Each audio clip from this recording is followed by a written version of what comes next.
听众朋友，大家好，欢迎收看全民台会，我是王小琪。今日我哋来讨论台湾嘅有机农业哦。讲到呢个有机，乡亲朋友你相当了解，系讲某些农药冇用化学配，也系讲动空气，也系讲呢个家私冻柜系有钱人世界哦。大家知冇？台湾嘅呢个耕种嘅土地啊，99%呢都系一般传统嘅耕种方式，像冇到1%呢系用有机嘅方式来耕种嘅。喺佢今年嘅5年，台湾嘅政府係正式3讀通過了呢個台灣有機農業促進法咯。大家知道冇？到北歐5國呢個丹麥啊，佢嘅全國嘅有機耕種面積係有11%咯。到底呢個1%到11%之間有哪條政策？其實台灣到丹麥嘅土地嗬，算係偏大啦。到底呢個最先進嘅有機農業發展國家，然後台灣係動而嚟推展呢個有機農業，也期間呢有乜嘅兩位，有乜嘅問題，做得好好嚟討論。今日出面台會當湧現哦，搶到呢個是為特別尊敬嘅呢個專家嚟到現場哦。讓譬為大家所嘅記得嗬，體現體育裏邊所嘅係農糧署嘅署長胡忠義，胡署長好。大家好。歡迎署長來。田裏邊呢首嘅係農科院農技研究中心嘅研究擬染研究員陳介廷，介廷好。好，大家好。歡迎介廷。第三裏邊首嘅係慈心有機農業發展基金會嘅執行長蘇慕容蘇執行長好。大家好。歡迎。喺個提示裏邊呢，叫做東台灣耕種呢個有機動出名哦，首嘅呢客家鄉親係發動有機農產加工生產合作社嘅總經理鄭國基提供你好。大家好。本日社會裏邊哦，啲時生人到呢個有機農業界嚟講嗬，當然要當要分量做啲好好嚟討論，呢個台灣有機農業到底會行到哪偏去？客家電視台呢，今年係特別利用機會行到天茫黯然去到呢個丹麥、北歐嘅國家，嚟看一下全世界做有機係排到最挑戰嘅呢個丹麥國家，佢哋到底係用辦法在有機農業嘅，從幾多個例子，呢整個嚟討論呢個台灣。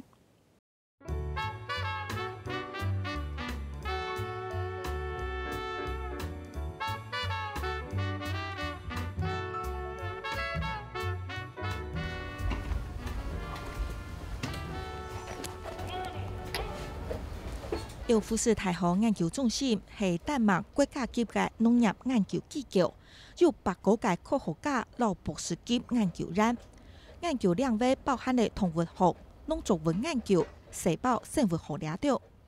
為咗呢個採訪計劃，中心召集了一排農業小組討論。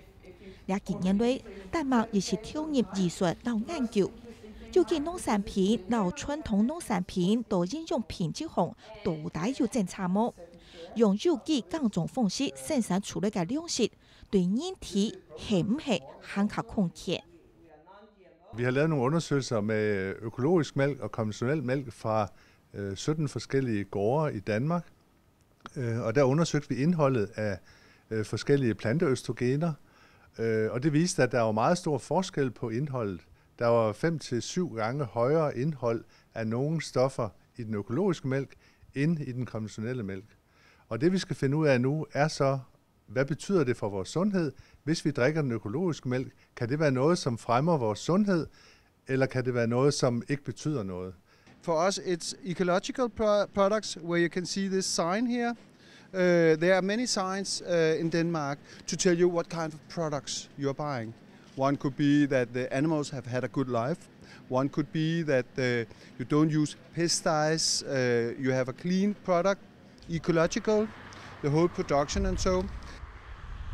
有機作物嘅生長周期環境有喇叭嘅時間，本機係核心關鍵應用數，倆唔係插花嘅東西，係為原本事物本來嘅面貌。丹麥老有機農業看做幾條國家綠色轉型嘅關鍵，作物、空氣、生態環境、老動物福利世界價值係特強下嘅。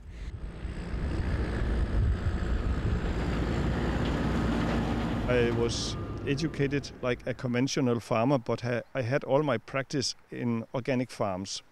So when I was around 20 years old, I had finished my education with 3 years of practice and 1.5 years of school.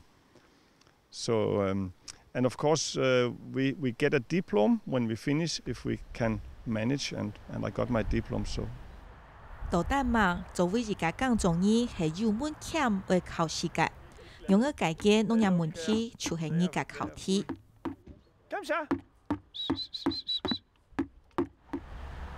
谈到主人都该喊，到感染树下水木嘅主儿，会前呢韩国类，到嫩嫩嘅草拾到搭搭滚。丹麦唔系冇污染过，佢哋也是老传统港种法对抗过。農藥到化學配，也本基到嘅環境大為提高。En af grundene til, at man begyndte at fokusere på udviklingen af økologiske fødevaresystemer og økologisk landbrug i Danmark tilbage i 90'erne, hvor der kom stor støtte fra staten, var, at vi begyndte at kunne se problemer med vores grundvand og vores vandsystemer i det hele taget, som er meget vigtigt for Danmark. Danmark er jo et enormt intensivt landbrugsland, og rigtig meget af vores jord er opdyrket. Og det betyder, at der altså også er en påvirkning og en effekt på grundvandet, som vi begyndte at blive bekymret om. 但嘛，对有機農產品產業嘅次數還有風險，老印尼台灣差唔多，冇特別嚴條。政府嘅嚴禁做得規範嘅多，重點係到丹麥人懂食材、懂前面嘅性格。地道自家做得做乜嘅，做唔得做乜嘅。社會甚至土動過，農民群有機唔單淨係一種產業，亦係佢哋所跳脫嘅一種生活方式。從地理嘅下客觀嘅客觀條件來看，吼，兩個國家都兩個地理信息方可能有下冇強弱嘅所在。不過，但是從農業兩個為港中嘅方針達到嘅目標，其實兩者之間有動到做得好嘅所在。不過，呢兩個好奇哦，兩個土地差唔多平台，兩個丹麥嘅國土面積係台灣嘅1.2倍安泰。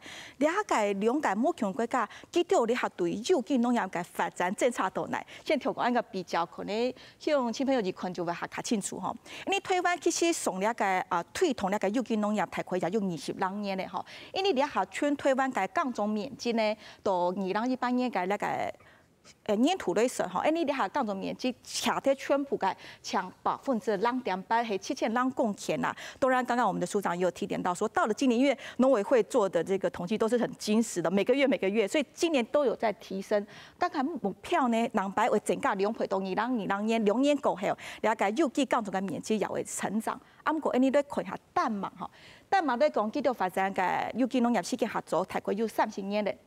佢哋兩下嘅有機港種面積係累到咧全國嘅11%，呢個種會有11倍安多啦吼，總共有27.9萬人公頃。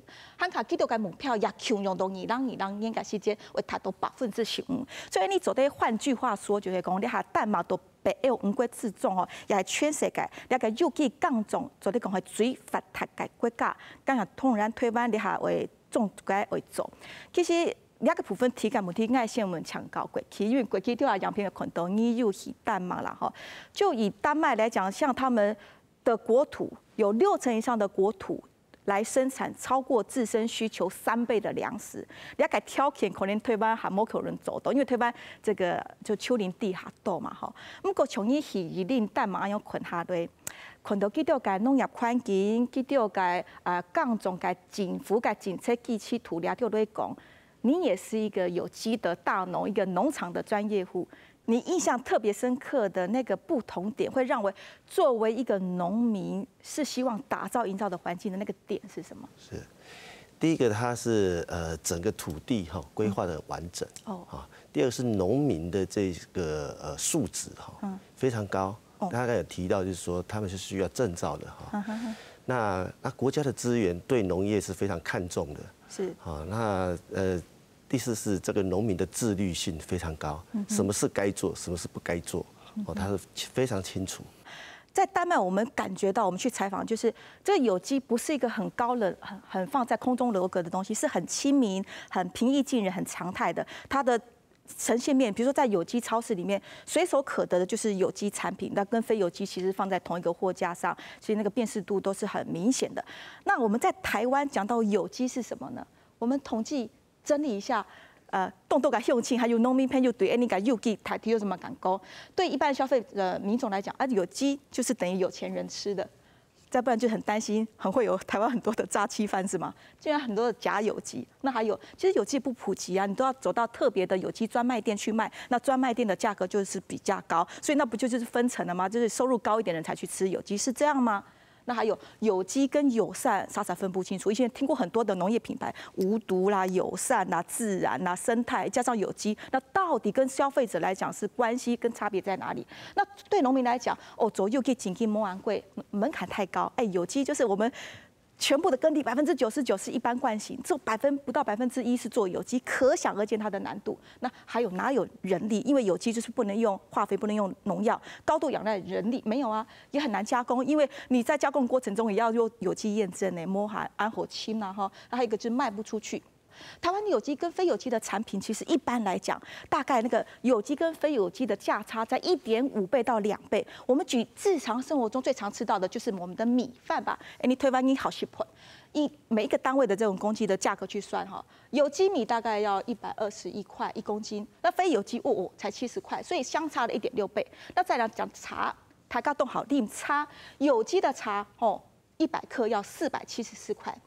但是非有机，你看它马上就下降变184，要2.6倍。所以当我的口袋有这么多钱，或者是我在购物选项上的时候，常常比较容易取得的是相对是非有机产品。再来看到蛋好了，为什么要特别举蛋？因为台湾吃蛋吃的很多，那还有我们也看到在丹麦奶蛋这些都非常普及的民生必需品。就从这个单项我们来做比较，我们台湾的有机蛋跟非有机蛋，哇，价差到了3倍以上。但是我们在丹麦的超市实际看到的有机蛋跟非有机蛋放在同一个货架上，其实差不到2-3克朗，大概换算汇率大概10几块、20块的这个价差。所以我想问，有机如果要让普遍民众感觉到是很亲和的，价钱就不能够拉距太高。为什么介挺我们台湾的有机是相对给人家感觉是高的，我们的价格压不下来呢？我想大家刚才看这个丹麦的影片啊，其实看得非常清楚，就是说他们整个生产的环境其实非常独立的，就是很空旷的一个有机农场的环境。那回过头来我们看我们台湾现实的这个生产环境，我们其实以西半部来讲，就是非常零碎，而且有机跟惯型的这个田其实是绑在一起的，所以再加上我们的气候条件跟比较纬度比较高的这个丹麦比起来，我们其实对农民来讲是非常辛苦的，因为他们我们种的很难。种的很难，然后在病虫害防治、资材的这个使用上面，其实相对的成本也是高，所以以台湾的这个生产环境来说，其实实际上我们对农民的这个压力是很大的。是。那另外一方面，我觉得我们也可以换个角度去想就是说到底是有机比较贵还是惯型太便宜？那我觉得也可以从这个角度来做一个反省就是说我们的农业生产的实况是这样子，那生产的成本也是这样子。我觉得从这个角度来讨论台湾的有机农业的这个价格可能会比较公平一点点。那我问题想要请教我们的农粮署的胡署长了哈。我们发现到在其他的先进国家，有机之所以能够落实，不管在生产方，农民可以多增加种作，在消费者端消费者也可以轻易的吃到有机食品之外，这个普及显然就是有机农业要能够可长可久的一个关键。在台湾来讲，很多消费者反映就是不够普及。我们现在农方到底要怎么推，让有机这件事情不会变成是高端消费者的那一小撮啊？是在刚刚我们所看到的丹麦其实它制定有机农业法是31年前的事，那在台湾我们今年才5月30号才制定。其实他们是全世界最早立法所以它丹麦已经是一个全民的运动。每一个人都要去对于这些生产的环境，或者是对食物的安全，都要去了解它，而且要去注重它。因为这个农产品或者有机农业要做好，它环境一定要维护。所以这是最基本的。那第二个，政府立法之后，怎么样促进让生产者他愿意去生产，让消费者能够了解选购有机的产品，这个是政府必须要去做辅导跟推广的工作。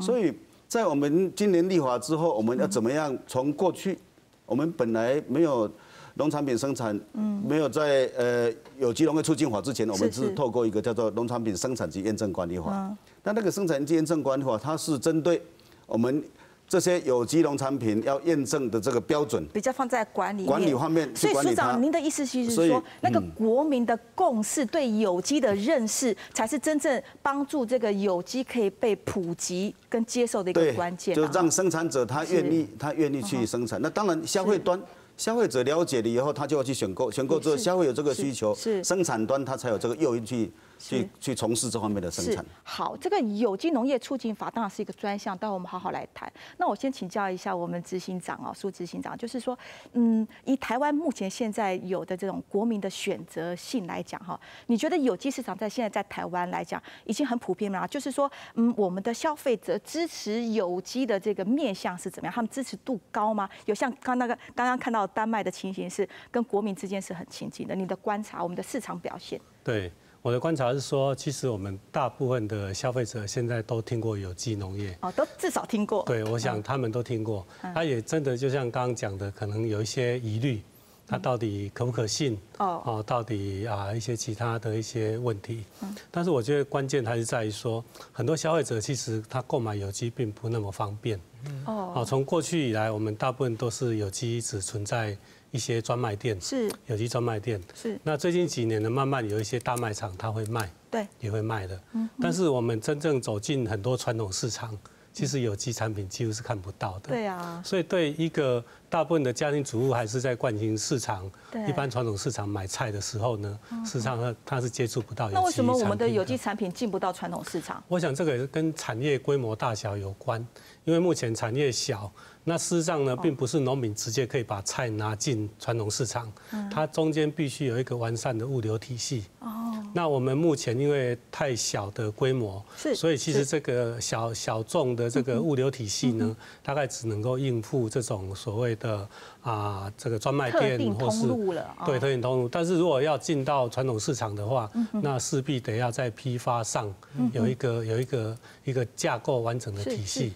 那过去传统的蔬菜已经是非常完整的。是，所以这个有机耕作出来这种精耕细作的有机农产品，它是量小质精啊。所以刚刚我们之前讲提点，就是原来我们的有机农产品规格是小的。所以刚刚也结合到署长讲说，我们台湾在今年其实之前讨论研议了7年，那这个有机农业促进法在今年正式删除通过，我们预告1年，明年就正式施行了嘛。好，我们大家很好奇，包括第一线的生产者跟消费市场端。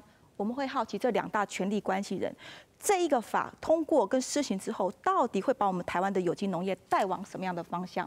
简单快速跟大家介绍一下这个有机农业促进法，它投入的预算，这也是这个预算转型增加很多，4年52亿。那目标呢，这个产值将来要大大的拉高那达到100亿。那面积现在有的这个不到0.8%的这个面积，将来也要增至到2%。目标是我们的就提的要赢过泰国、菲律宾、日本等等。那立法的重点也是一个立法转型，就是说除了产品管理之外，那产业的辅导，重中之重看到的关键字就是辅导再辅导再辅导。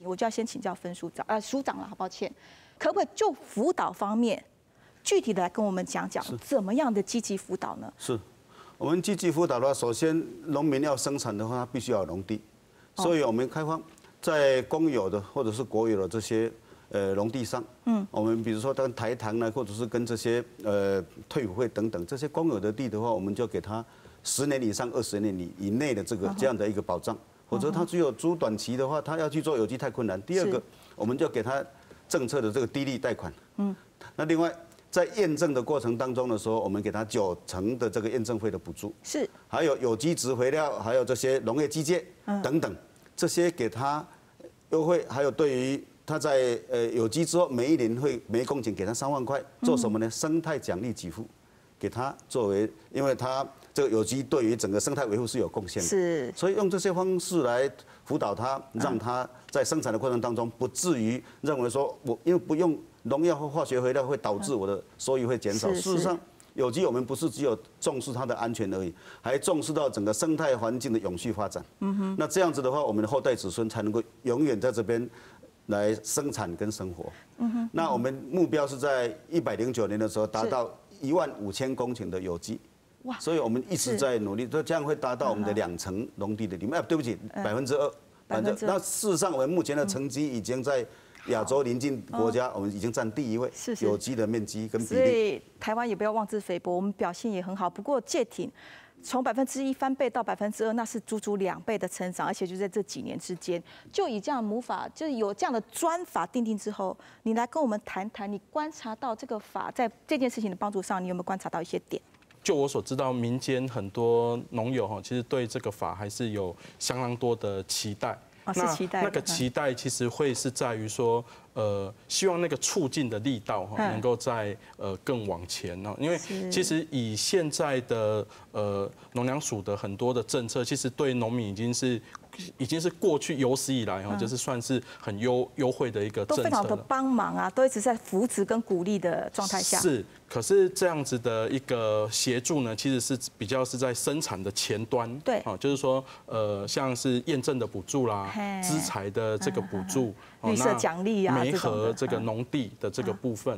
那可是呢，对很多农民来说，其实他真正 care 的，或者说他真的很在乎的，其实有很大一部分，他其实还是在后端，就是通路怎么卖的这个阶段哈。那这个其实是民间普遍对这个促进法还有更高期待的一个部分。是。我们听到大概2个重点，第一个说，现在国家已经立了专法，要好好的来扶持有机农业，所以在这个促进上会大大的加以预算跟挹注。那另外一部分，介挺的观察也提到说，有机农业要发展，除了产的扶持补助之外，这个销一定也要做到完整的这个产业链，这样子农民才可以有保障的情况之下，甚至前景可图的情况之下做得更多。你好奇哦，你谈下全台湾各地嘅农民甚至消费者，佢對台灣嘅有機農業，也講有機農產品嘅想法係嘛嘅，談到幾多嘅話，你整個準都繼續強調，你嘅裏邊。早期為什麼早期大家家裡面人力充足的時候，相信老一輩哪裡有化學肥料，哪裡有除草劑，他們做的就是有機友善，對這土地是好的。但是後來人類的聰明進步，來才會也加上家庭勞動人力不足，才會這些東西來去輔助，才會有這個大概接近40-50年有做慣行，然後所以對這個環境有破壞這樣子。我會希望去了解我所吃的東西它是種在哪裡，然後這個農夫他的一個管理方式，所以我並不是完全相信這個驗證制度，可是我會相信我的眼睛，我所看到，我所了解的。到現在啦，還是很多人在問我們說，你們真的是有機嗎？這一定的啊，每次去展場一定有人問這句話，那我就跟他說，如果你想要確認你的東西是不是有機，第一個你就先認識農友。啊，認識農友之後，你就有機會就到農場去看看，他是怎麼做生產、怎麼做管理的。從餐桌上改變這件事情是還蠻重要的。如果大家都能夠把餐桌上的東西改變了，我想我們有很多事情是都會改變的，包括我們的環境。癌症病人的朋友基本上他們需要排毒，那如果你在吃外面一般慣行的蔬菜，或者是有那個米，它有很多的農藥問題，吃有機就不會再把毒素吃進去，基本上它是沒有用藥。真緊哦，你講農民還有消費者，他們得到所反饋出來的意見，正好恰如我們來賓所說的，其實台灣的民眾對有機一定有一定的認識跟一定的支持度。那麼就政策就立法來論政策面、立法面，我們從丹麥的經驗來看，一樣都是2020年2年後的一個有機推廣促進的目標。我們看到啊，他對這個所謂的逐項轉換為有機，其實講白話呢，就是把慣行的農地變成有機的這種轉型。丹麥政府也給予經濟上的支持，然後呢，另外一個對它的銷路補貼公共機構使用有機食材，以這種團膳大中型來做一個去化。哎呦，講去化好消極哦，就是說讓這個有機有一個良善的通路去走。那再來呢，丹麥對有機市場推廣活動都有相當多元而且精彩的補貼。那對出口有機農產品也有的，因為他們就是北歐5國嘛，這個經濟強國，所以他們的出口的有機也是佔了世界的一個很大的一個比例。然後呢，也補貼了有機相關研究。我們剛剛看到的第一則新聞，哇，那些科學家們，他們現在仍然戰戰兢兢、非常審慎在研究有機食品到底有沒有比非有機的更對人體具有營養性。好，這是我們看到丹麥的。我們回歸聚焦來討論我們自己台灣。我們台灣呢，現在剛刚整理到刚刚讲的重点，冒用有机标章的这种伪有机一定要大大的打击，不能让它混淆市场的这种鉴别度。那再来呢，中央每年会提。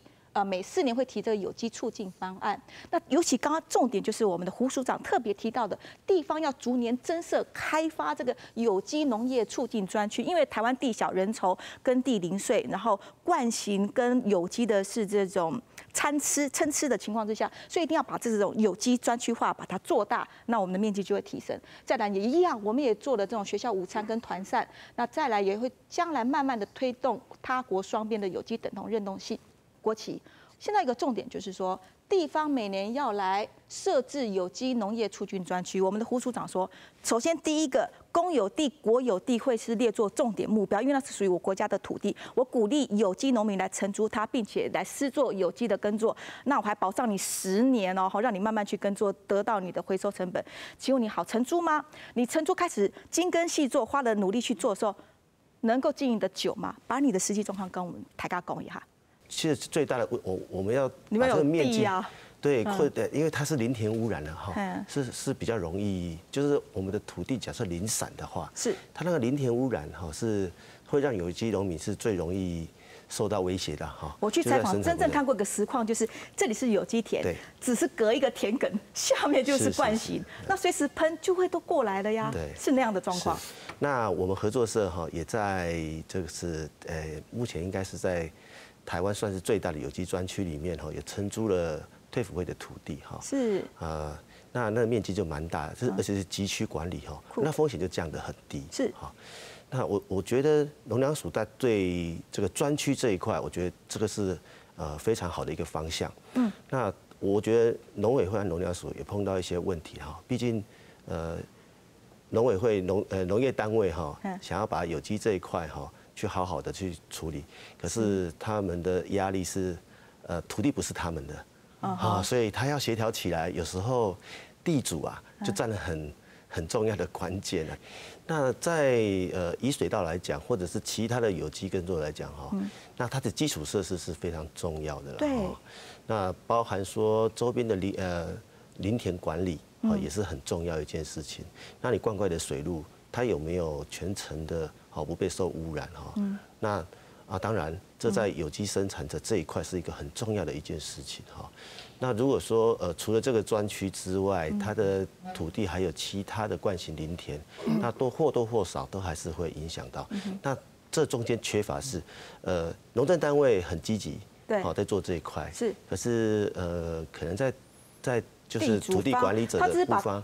土地提供给你，其他什么不做？对，因为他们可能就是也没有人力啦，或者是预算啦来做这件事情。执行长跟介庭，我2位来宾请教一下哈。我们在丹麦看到是这样，它是中央有一条他们很明确的母法订立下去，好比说国防部你就吃有机哈，环境部呢你就想办法把这个惯行的农地把它转型变有机耕作，教育部呢你就把食农教育把有机教育纳入课程，它是这样跨部会的去做串联。你们观察到台湾现在第一线农民点到一个问题说，我们的农委会农粮署当然是往这个方向去推，但是土地就不是我们农委会，是其他的单位，每一个国家的单位固然那些土地来自于我们国民请这个国家机构来代管的，可是让他们自己运作的法则，好像彼此之间的串联没有那么详实。所以在推广这个有机面积上，是不是你们也有观察到，在台湾，尤其政府跟政府之间那个部会，我们的有机法还不够上位，会不会有这个状况？我们先请执行长。的确是，因为其实过去一直是农粮署在管这个有机农业，那农粮署也是农委会下面的一个一级单位嘛。是啊。所以有些不管是土地或是其他面向，它会涉及到不同部会的时候，也有一些沟通上的困难。真的。所以我觉得，当然本来我们在讨论这个促进法的时候呢，我们也希望争取将来有一个专责单位来执行这个法案。但是后来这个法提出来之后，并没有被采纳，有这样的一个更高的权责单位。事实上，如果真的中央非常重视有机农业的话，它应该要提高它的管理层级，那才能够去各部会之间去做适当的调节。就用地取得这一块，你有想法吗？就是我们现在的这个有机耕作的土地，因为我们农民平均自有耕地都不到0.7公顷，那像国旗种到100多甲，那很多都是承租的啦。那只要用地就牵涉到地主，如果地主没有这么稳定配合，所以它的有机事业会很难发展。在用地的取得这一块，是不是也是我们台湾有机要发展也要突破的事？是，当然。从国旗的这个角度，他们在东半部相对它的环境是比较完整的，就是说，比西半部比起来，它好很多，就是在有机农业的耕作上面，它是相对有优势。对。那可是的确，刚才如同苏执行长跟国旗也都有提到，就是说，台湾如果现在我们要推有机的这个专区，那个土地的取得，其实对农委会或是农粮署来讲，其实都不。因为都不是自己的地，力有未逮，对，管不到，真的力有未逮。因为比如说像台糖的土地，那个是经济部，对，那退辅会国旗说的退辅会，那个也不是在农业部门的这个土地哦，所以怎么样有一个比较跨部会的沟通，然后由更上位的那个政策来推动哈，我觉得就土地来讲，的确是一个应该要再进一步去沟通协调的这个部分啦。署长，您怎么看这件事情？会很棘手吗？假设我是跟私人地主承租来做有机，好像某种程度没有受到保障情况之下，也很难推，是吗？没有错，因为私人的地的话，因为涉及到有一些他承租，他不愿意把这些他印章盖出来，所以他就没办法去做验证。没办法做验证的话，事实上就往下就走不了了，就是在私有地的部分。那第二个。无论是台糖或者是退辅会的地，它不是整个在那边等我们这个法，它早就有人承租。那有人承租的话，它好的地已经被占走了。那被占走的话，好，那我们如果要一块比较方整，那整个集中的话，那个会有难度。那另外像退辅会的话，它是他的退伍军人优先，所以他们已经被，除非他的期限已经到，他不再继续，那我们就可以能够找更完整、更大块的这样的地来做。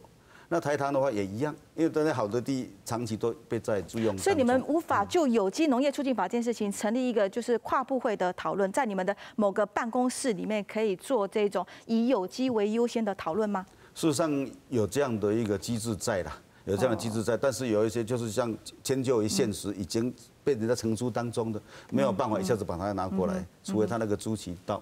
所以刚刚我们3位来宾都一再的提到，这个友善农业是要突破跟因应什么状况，就要推翻你仅仅杠总的宽紧动困难，我们的农地零碎，这是长久以来的问题，农民的收入低。再加上我们人口老化、人力不足，台湾原来农村的结构问题这么多，所以我们才想说，头转向这个友善跟有机的耕作来去化解这个问题。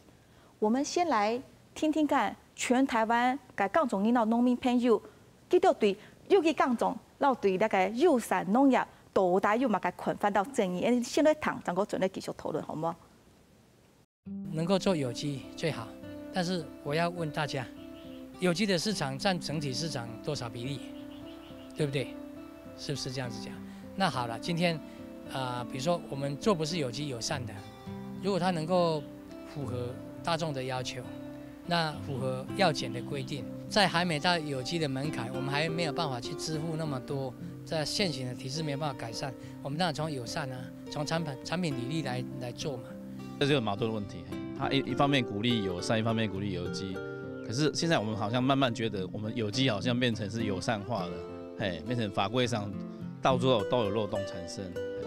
还是有差别，因为最后稻谷就是最后米还是要卖，而且还有就是验证有机不是只有在你种，有机你还要去教育训练，你还要有一些对环境的一些教育训练啊，去认识。所以有机跟友善其实还是有差别，因为它不是只有在种，然后没有农药残留，它是在人的教育训练，在土地的养地跟就是这样整个环境的营造这样子。吃的人要多啦，因为毕竟现在煮饭的人少，像我们有机米的话，我们最主要是种米的，像煮饭的人少，你要米要销给谁？现在最大的问题是人力的问题，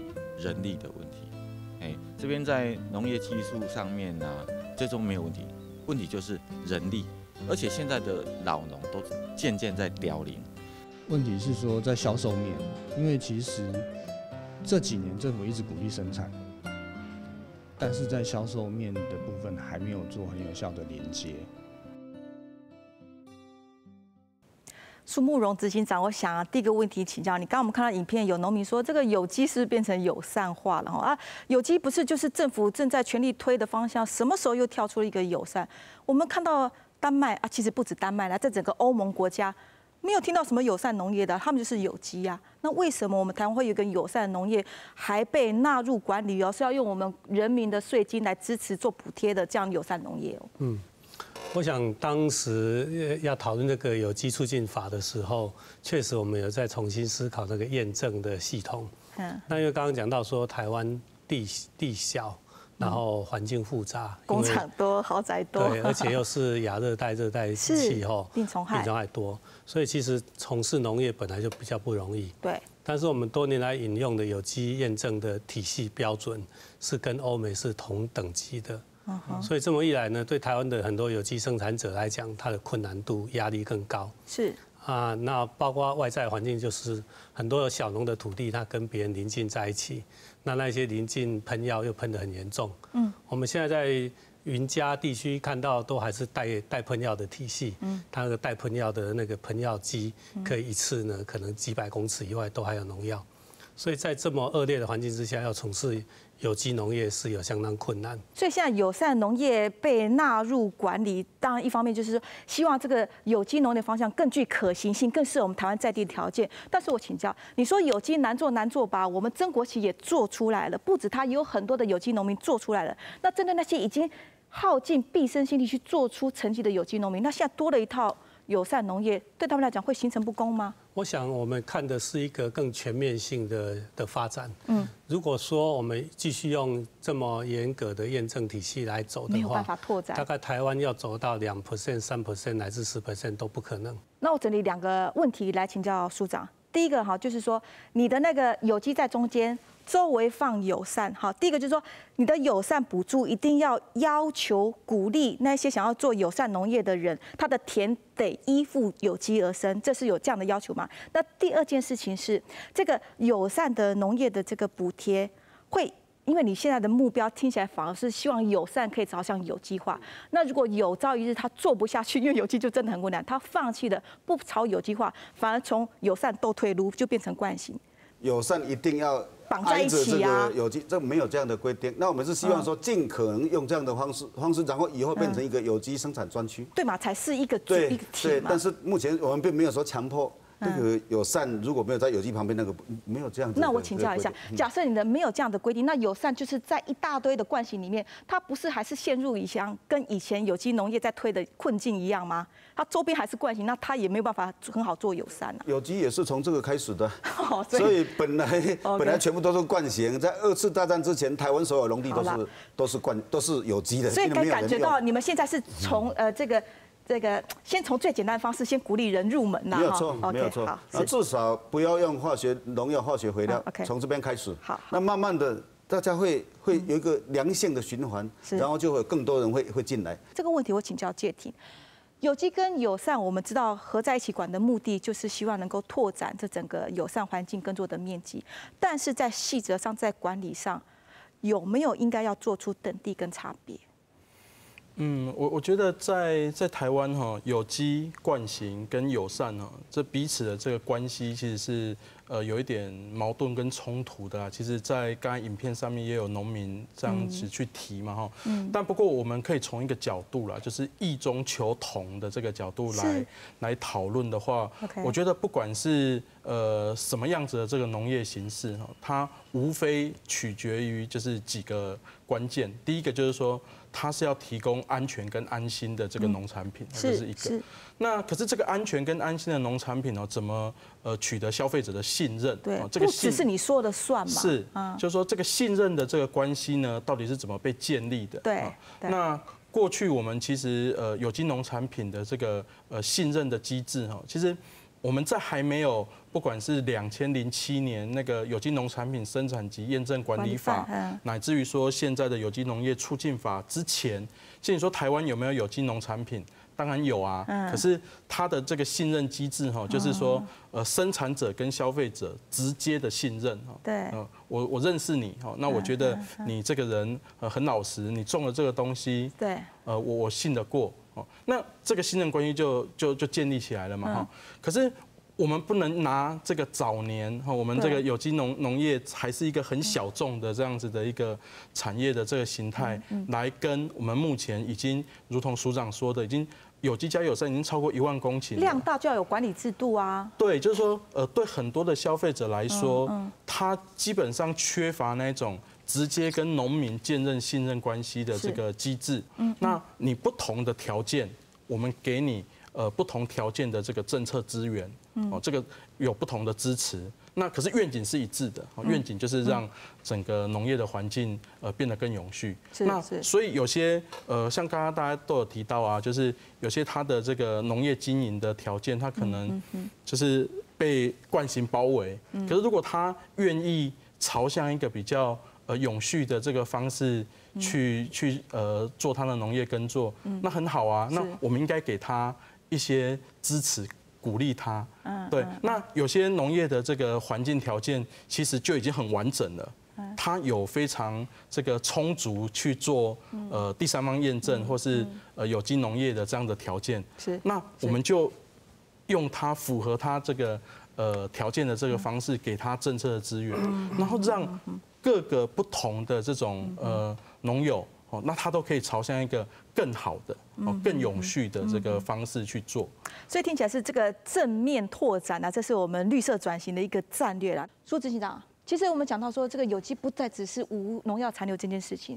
那我想要请问，就是说以去年友善农业加进来之后发展到现在，你观察到的台湾的农业现场，怎么样不会让它已经在这边耕耘20年的这个有机产业，也可以一并的这种。有一些胸怀可以纳入友善，你看到目前存在的一些现实状况，跟你自己想过怎么样在政策上或者是一些鼓励面上去做推广的吗？对，很多有机验证的从事的农民，他之所以在意友善农业呢，我想。它事实上并不存在真正的对立的事实啊，是，因为大家做一样的事，他只是觉得说啊，我这么辛苦被验证，然后呢这么努力，最后我才得到这个标章，结果你这么轻松就可以得到友善了，而且被一并鼓励。是，但是友善它是有门槛的，而且它是有那个下车的时间的，也就是说，他如果3年不做友善，他就下来了，所以它事实上它是有期限的。那对一个有机的耕作者来讲，或是一个有机支持者，他应该看待是整体性的一个发展。那所以我觉得这本来就是一个不互相冲突的一个事实啊。那至于说怎么合作呢？当然，如果说这个友善耕作的农民，他今天为什么不能从事有机验证？他背后的理由是什么？我们去了解那个原因嘛。对，应该说从政府部门或是乃至相关的协同者，能不能来协助他完成这件事情？是。那大家就一起走向让有机更美好的一个大环境的。署长，你刚刚讲的，如果说我申请友善农业补助了3年，我还是达不到有机，放弃就不再补助了。那除了不再补助这种消极的办法之外，我们怎么样积极转进，让它前往有机，或者是进一步去了解你做不下去的原因是什么，而加以强化改善呢？那事实上，有机跟友善最大的不同是在验证啊，第三方公正第三者的验证。那有一些。如果说好，我在乡下，我卖到都市区，我当然要验证单位来帮我做证，说我这个是完全按照有机的。那如果像这个友善环境耕作的这个推广团体，对推广团体的话，消费者跟生产者之间互相了解的话，他根本不必有经过验证，因为他知道说你真的按照有机的方式在做。所以事实上，这两者之间并没有矛盾。而且它是相辅相成。好，就从这个相辅相成、共存共荣这个角度来讲，我请教国旗，就你在农业现场耕作这么多年来看，这些从事友善耕作的农民要朝向有机化，你有没有正面建议，是希望可以让这个政策真的落实到这个政策原本的目的？那我的想法是这样子，如果刚才署长也有提到，就是说，如果好，我们是以这一个环境为目标，的面积扩大，这有机的专区这个面积扩大为方向，那应该是把这个友善的部分，那在有机田区现在施行在有机田区的周围来发展。对，那个可能会有一点点强制性的哈。那这样子的话，那个条件应该设定，你不应该让它随意到处去找地，你要目的性的集中。是，在我们有机生产的立场会是希望是这样子，因为一方面呢，这个友善友善的这个田区，它保护了有机田区不被受林田污染。是。然后呢，它也比较好入门，因为它跟着是有机田区。对，第二方面呢，这个友善在做的时候，我们也可以很明确的，可以达到某个年度我们的生产的面积。好，这个有机的生产面积就会达到这个目标。那这样子的话，相对就比较没有冲突性了。的确是，其实无论是做友善也好啦，做有机也好，你跳下讲到，从滚滚个经验碰到，记到有机就会发展到动完整、动普遍、动到个消费者到国民都用的得是得啦吼，所以。倒转到台湾来讲，也希望从了解做出空间嘅植物农作物是空间是稳性之外呢，了整体嘅环境也做得模糊咧，还更重要。所以其实今天我们谈台湾的有机农业未来发展，其实很重要的一个部分，就是希望我们的台湾可贵的土地不要再继续受害受伤下去了。台湾嘅农药了解用量哈，我们的平均1公顷的田。居然要用到13公斤的农药，这样子的用药量是全世界第一的。所以，署长，我想请教，有机与友善都是要囊括一并来列入辅导，是我们往那个未来的前景去走。农药用量减半，也是我们在推友善环境耕作的一个重要要减除的目的吧？这个部分是不是也来跟我们谈一下？其实，我们这个台湾的农药绝对不可以再回到过去了，一定要有一个新的进步。对。10年农药减半是农委会目前的政策，是我们林聪贤林主委他打出来的，主动打出来。那事实上，台湾每公顷13公斤的农药，其实这个要看1年的作物指数啦。我们1年种了好几期，日本人、韩国人只种1期，那当然用药会不一样。那另外你的作物，而且我们在热带、亚热带，当然病虫害多，所以用的会多，会有这。所以如果以这个它的重量来比较，事实上是。并不是很，所以我们先天条件没办法，但是我们要怎么样去克服，或者在政策上怎么样来？我们用生物防治，然后用友善的方式，然后慢慢的引导。事实上，之所以用这么多，是因为传承下来，家庭父亲、祖父他们怎么用？因为2次大战之前台湾人不用，根本那时候也没有什么化学农药。那是因为2战之后，单位面积人口增加了，为了要喂饱我们这么多的，所以用药就习惯成自然了嘛。变成自然，那事实上不必用这么多。其实我们有定良好农业规范 TGAP， 我们定了100多种，你只要按照那个去从事生产去做田间管理，那个就够了。那可是因为就是说，消费者他有不正确的观念，认为说，这个页面上有斑点或者是有破洞，这样就不行。所以一方面是因为消费者的需求，一方面是因为惯行传承父母亲或者家里面的或者左右邻田的人，不用多一点的话可能没有效，就越用越多。现在不行了，真的要改革了哈。没有错，所以我们用良好农业规范来辅导这些生产者。那介廷，我觉得消费者自己要去思考哦，就是说，到底我们所追求的有机农业哈，是一个重视过程，我们农业的方式的有机农业，还是重视最后检验结果的？不要有农药残留。对，就是这种比较狭隘的。当然，没有农药残留也是重要，也是重要。但是我的意思是说，到底对于那个过程跟结果哈，消费者到底重视哪一个？其实我们要更认识有机农业。我们要更认识有机农业，让有机农业像丹麦这样子哈，落实到每个人生活，它对他来讲是自然而然的，就是说，这样就是一个好的农业形式，那很自然他就会去支持，就是说。可能卖相比较不好的这个农产品，可是它背后其实有它的这个价值。那执行长，我觉得对于说我们过去台湾在农业上的补贴，其实还是存在非常多元在补贴惯性农业。是这个也是在这1-2年才慢慢让有机的补助增加而已。对。但是在特别像休耕补助或是其他的补助方面呢，如果说这么多的污染用到土地上，没有一个更有利的一个管理机制的话呢，那不管是有机或友善，它始终都是存在一个相对困难的问题。对，那个威胁是在的。对，所以如何让惯性的生产者渐渐抛弃用药，包括政府也不再给他更多的补贴了，包括他在从事生产上，他看到有机或友善的更多诱因，这个必须要加进来。阿爸，我也过去。我也是早期回乡的青农了哈，现在也是20年，已经不是青农了，中农啦。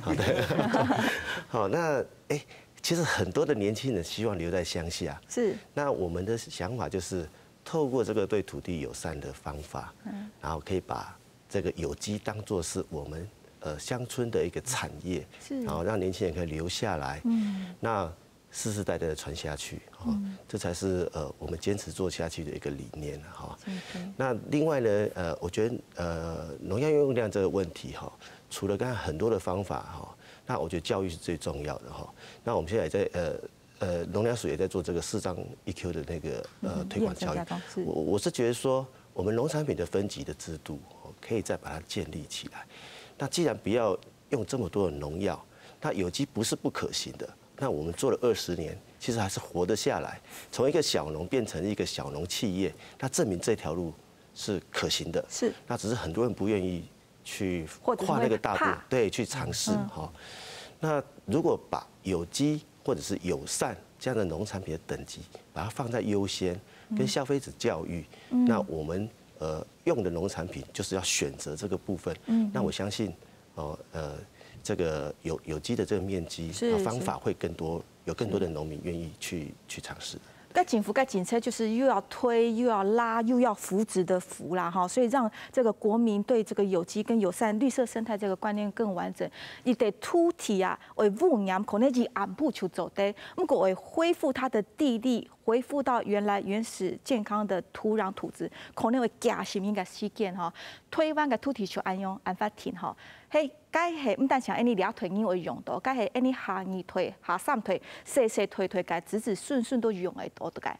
所以大概友善耕种、有机耕种到贵的该绿色生产，都系俩推翻会做事情。这边台会因为东分是要强到社会里边都好好讨论，大家有机农产业，也非常感谢乡亲朋友嘅收看。今日嘅讨论就到俩，感谢大家，下日再会。